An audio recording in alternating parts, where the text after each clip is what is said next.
Di mata orang lain, ini hanyalah Lu kalau malam-malam ada yang sama nggak kayak gua? Scroll video Facebook dulu gitu kan sebelum tidur. Meskipun video yang ditonton itu juga kagak jelas. Nontonin orang ngebangun rumah lah, nontonin nih orang lah. Ya yang kayak gitu-gitu tuh. Terus satu lagi yang menurut gua agak gila itu biasa video-video orang Cina mukbang anjir. Tapi yang dimukbangin tuh aneh-aneh. Ya tampangnya sih boleh ya cakep-cakep kayak cici-cici big high class gitu. Tapi selera makannya salah satu yang paling sering gue lihat di mukbangin tuh ini nih. Gue pertama kali lihat tuh kaget. Kayak lu bercanda kan bang? Soalnya setahu gue ya tuh binatang dilindungin. Tiba-tiba dimukbangin sama tuh orang. Jadi ya udah, di sini pengen langsung gue bahas aja ini. Giant salamander, salah satu amfibi paling gede yang ada sekarang ini. Yang dari binatang langka sampai bisa dimukbangin sama cici-cici mainland sekarang.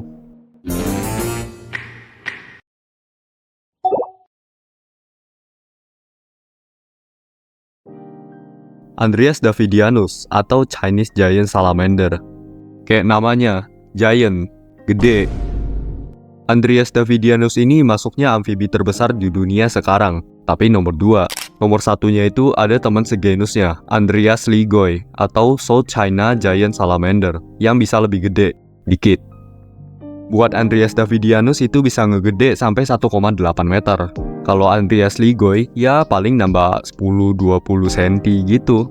Kayaknya tinggi gua kagak nyampe segitu dah.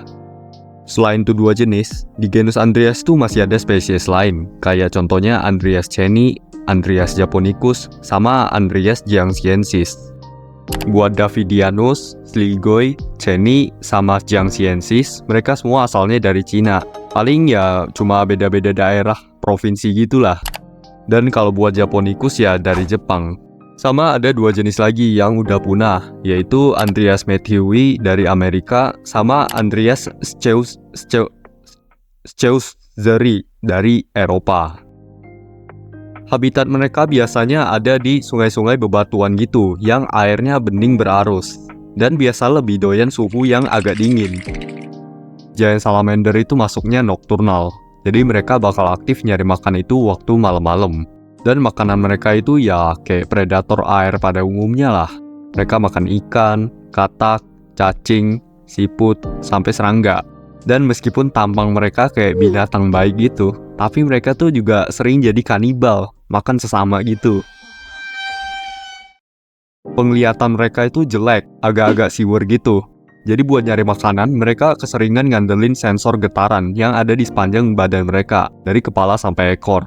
Bentuk morfologi genus Andreas ini sebenarnya mirip-mirip semua sih. Gua kasih tahu juga mungkin lu kagak bakal ngeh gitu, bedanya apaan. Bentuk badan sama kepalanya agak gepeng, tapi kayak cabi gitu. Sama ekor mereka yang bentuknya ngepedal, kayak dayung. Dan mereka juga kagak ada kelopak mata. Waktu masih kecil, mereka napas pakai insang. Tapi waktu udah besar, insangnya tuh pelan-pelan bakal ngilang. Jadi pas udah gede, mereka bakalan nafas lewat kulit mereka, atau yang namanya itu cutaneous respiration, yang ngebikin kulit mereka tuh harus tetap lembab biar bisa napas. Kalau lu lihat juga tekstur kulit mereka tuh kayak kasar-kasar mengkerut gitu. Warna kulit mereka tuh juga mirip kayak warna-warna bebatuan di sana, biar mereka tuh gampang kamuflase. Dan waktu dalam kondisi terancam, dia itu bakal ngeluarin lendir putih, lengket, dan baunya tuh nyengat. Yang fungsinya tuh buat ngusir predator, kecuali mungkin predatornya itu si puncak rantai makanan kali ya. Jadi Chinese Giant Salamander itu bisa ngeluarin suara yang bunyinya tuh kayak suara bayi nangis atau raungan gitu.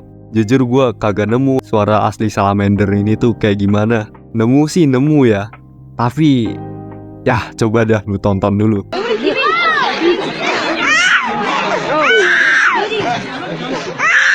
Videonya kayak video yang dibagiin di WhatsApp grup keluarga gitu.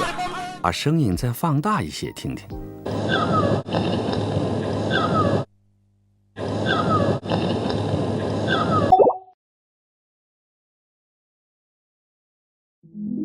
Musim kawin mereka tuh mulai dari bulan Juli sampai September, waktu suhu air ada di sekitar 20 derajat Celcius.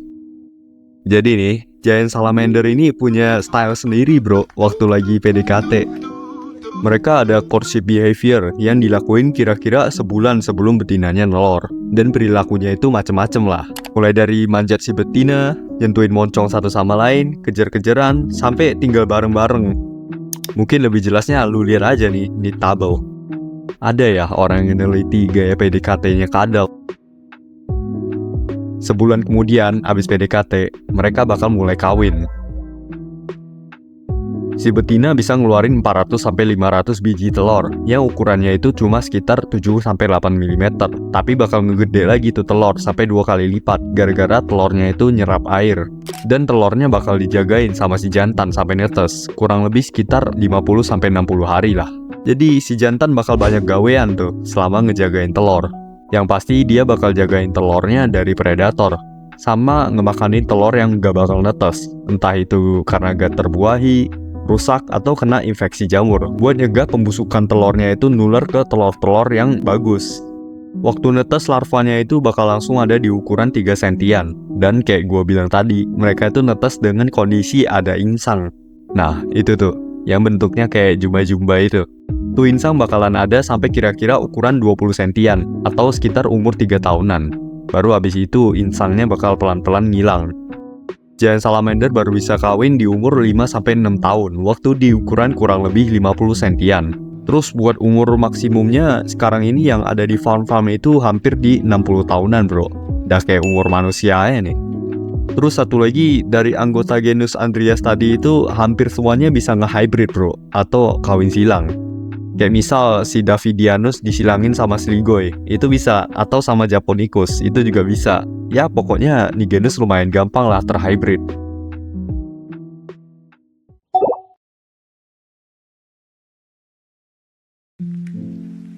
Sekarang giant salamander itu udah masuk ke daftar merah IUCN di level critically endangered, yang kalau jeblos sekali lagi itu berarti udah EW, extinct in the wild, atau punah di alam. Jadi abis gue baca-baca nih, gue simpulin ada 3 penyebab yang bikin nih kadal tuh gampang punah. Yang pertama tuh ya pasti masalah habitat. Kan gue bilang ya tadi, kalau mereka tuh doyannya cuma di habitat yang agak dingin, berarus, sama bersih. Nah masalahnya, emang ada sungai yang masih kayak gitu? Kalau menurut studi nih, 90% habitatnya tuh udah hancur dari awal tahun 2000-an. Yang penyebabnya itu banyak lah, mulai dari pembangunan bendungan yang bikin sungai-sungai pada kering, sampai pencemaran air, entah itu dari aktivitas tambang sampai pabrik-pabrik. Ya lu tahu sendiri, ini salamander tuh lumayan sensitif masalah air. Kualitas air turun aja bisa bikin mereka mudar. Terus masalah kedua itu tentang global warming. Again and again. Si salamander ini termasuk hewan ektotermik atau hewan darah dingin. Jadi kalau sampai ada perubahan suhu yang drastis itu, fisiologis mereka tuh bakal keganggu. Giant salamander itu di suhu 28 derajat Celcius itu udah kagak mau makan. Dan di suhu 35 derajat itu udah kagak aman buat nih salamander, udah pasti mokat. Sama penyebab yang terakhir itu jelas, giant salamander itu jadi menu makan orang-orang di sana. Ya mungkin ini agak kurang relate lah sama kita, gua kali, yang sehari-hari cuma makan tempe orek, telur balado di warteg. Lihat bentukannya agak gimana gitu, apalagi kalau dimakan kan. Bisa-bisanya gitu orang sana kepikiran buat masak nih hewan. Jadi di tahun 1989 ngelihat banyak warganya yang doyan makan daging salamander, pemerintah Tiongkok tuh sampai ngasih perlindungan hukum ke giant salamander. Tujuan awalnya ya buat ngurangin salamander yang ditangkap, tapi ya kagak mempan cok. Dendanya aja cuma 50 yuan atau sekitar 100 ribuan. Sedangkan tuh orang bisa ngejual daging salamander itu sampai 5 jutaan sekilo. Masih untung 4.900.000 bro. Apalagi nih salamander tuh gampang banget ditangkap. Lu lihat aja tuh geraknya selambat apa. Apa gak gampang ditangkap coba? Ada survei yang dibuat sama Zoological Society of London sama Kunming Institute of Zoology di China tahun 2018. Mereka ngesurvei 16 provinsi selama 4 tahun buat ngecek populasi giant salamander di sana.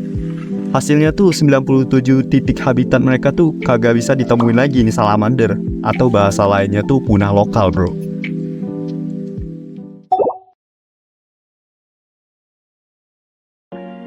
Sekarang kita lanjut ke main problemnya nih. nih binatang udah dilindungi tapi kok masih aja tuh banyak yang makan. Ceritanya dulu daging giant salamander ini dianggap sebagai makanan mewah dan bikin harganya itu naik drastis. Ditambah lagi sama faktor-faktor yang gue sebutin tadi, mulai dah tuh langka sampai dilindungi sama pemerintah di sana.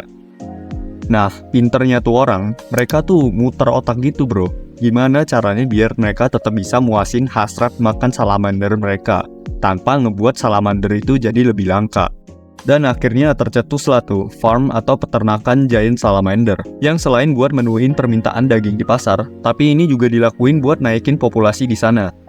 Cara kan dulu giant salamander yang dimakan itu dulunya hasil tangkapan alam semua. Tapi kalau ada farm-farm kayak ini kan minimal yang ditangkap di alam tuh juga berkurang kan. Apalagi di Cina mereka juga dapat subsidi dari pemerintah buat ngebangun farm-farm itu. Menurut data tahun 2011 di Provinsi Shanxi aja ada sekitar 2,6 juta giant salamander yang dipelihara di farm-farm di sana. Belum lagi ditambah sama yang ada di provinsi-provinsi lain. Dan farm-farm itu tadi bisa ngasilin rata-rata 10.000 larva setiap tahunnya. Tapi meskipun mereka lumayan sukses ngawinin tuh salamander, masih aja tuh ada aja masalahnya. Jadi farm-farm di sana mereka kesusahan buat ngawinin giant salamander dari generasi kedua yang mereka kawinin. Jadi gini, salamander yang hasil ternakan mereka sendiri atau F1-nya itu agak susah dikawinin sama mereka. Jadinya farm-farm itu tuh tetap ngambil indukan dari tangkapan alam. Yang artinya ya tuh salamander bakal tetap terus ditangkap buat dijadiin indukan di peternakan. Kalau lu mikir masalah populasi giant salamander ini udah aman, lu salah bro. Ya emang sih, mungkin kita agak lega ya pas tahu nih binatang tuh bisa diternakin. Dan sebagian hasil ternakannya itu juga bakalan dirilis ke alam. Ya hitung-hitung buat nambah-nambah populasi lah. Tapi justru pelepasan ini nih yang bakal munculin masalah baru. Yang gua lihat sih ada dua ya masalah utamanya. Dua lah. Pertama itu masalah hibridasi. Kayak yang gue bilang di awal, di Cina sendiri jenis giant salamander itu ada lumayan banyak kan. Dan perbedaan antar jenisnya itu tipis-tipis. Hampir kagak kelihatan dah bedanya. Nah, karena pada mirip-mirip ya kan, jadi farm-farm di sana itu nganggep kalau mereka semua itu dari jenis yang sama. Tapi gak mungkin juga tuh mereka ngecekin satu-satu genetiknya. Kadang ada yang beda spesies, tapi juga tetap dikawinin. Alhasil ya anakannya itu kagak jelas dah jenis apaan lagi. Dan kalau semisal anakan hybrid tadi itu yang kagak jelas jenisnya dilepasin ke alam liar, mereka itu bakal ngerusak genetik murni yang ada di alam. Apalagi kalau sampai kawin beranak pinak gitu kan dengan spesies murni, ini tuh bisa bikin suatu spesies punah. Kayak ngerusak kodrat yang udah dikasih gitu kan. Harusnya kan Davidianus doang nih, tapi lu campur-campurin tuh sama jenis-jenis lain. Ya hasilnya kacau balau. Di tahun 2013, Samuel Turvey sama kawan-kawannya tuh ngadain penelitian besar. Mereka ngesurvei habitat giant salamander yang ada di Cina selama 3 tahun di 97 lokasi yang ada di 16 provinsi. Jadi ya selama 3 tahun itu mereka muter-muter ngebolak-balikin batu kali cuma buat nyari nih giant salamander. Tapi hasilnya nih, mereka cuma nemuin giant salamander itu di 4 lokasi doang. Dan jeleknya lagi nih, semua salamander yang ditemuin itu secara genetik gak cocok dengan asal habitat tempat mereka. Yang nunjukin kalau mereka semua itu hasil lepas liaran dari peternakan di sana, yang udah kagak jelas lagi tuh dari jenis apaan salamandernya. Lanjut, masalah kedua yaitu penyakit. Jadi giant salamander yang diternakin di farm itu punya potensi ngebawa virus yang namanya virus Andreas Davidianus ranavirus atau ADRV.